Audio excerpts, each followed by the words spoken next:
dark in here. Yes, and there's a good reason for it. But you can light the lamp now if you wish. What's the reason? For the darkness, that is. Stay close. Be careful not to stray. What's the reason? Why is it so dark? Pay attention, Daniel. It's important that you keep going straight and make sure not to stray.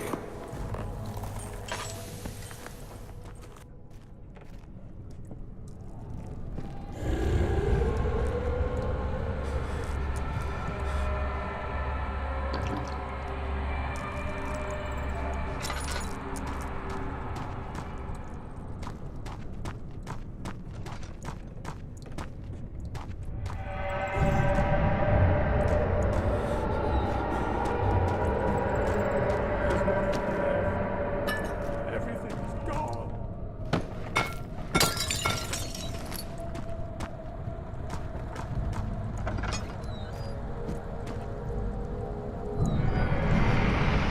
22nd of June, 1839. It's been more than a month since my last entry. After the event inside the underground chamber in Algeria, Professor Herbert insisted I return to England. He said he didn't want to risk forfeiting the entire expedition lest I took a turn for the worse. An excessive decision, in retrospect. But I'm glad it turned out that way. I found my journal this morning in the haphazard collection of things brought home from Africa. Next to it lay the broken stone orb wrapped in cloth. I tried to assemble it, but couldn't. The pieces wouldn't fit together, as if they weren't from the same object. Could I have imagined it all? Was there ever a complete orb?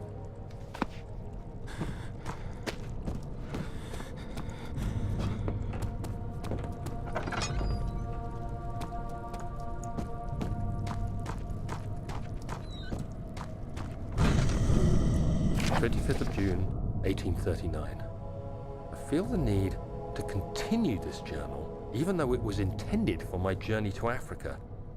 This must be something very important. I just know it. I've taken it upon myself to piece the orb back together, but it's been more difficult than one might think. The pieces are behaving strangely. They seem to change color, shape, and texture, but ever so slightly. Yesterday, I took careful measurements and notated any significant markings. Today, I confirmed my suspicions. They were changing. I was terrified and rushed off to see the finest geologist in London, Sir William Smith. I approached the subject with care and we discussed how rocks change form. He told me about the nature of glass, how it eventually collapses on itself, like ice slowly melting over the course of centuries. Smith eased my mind a bit, but I can't escape the feeling that these shards have otherworldly properties.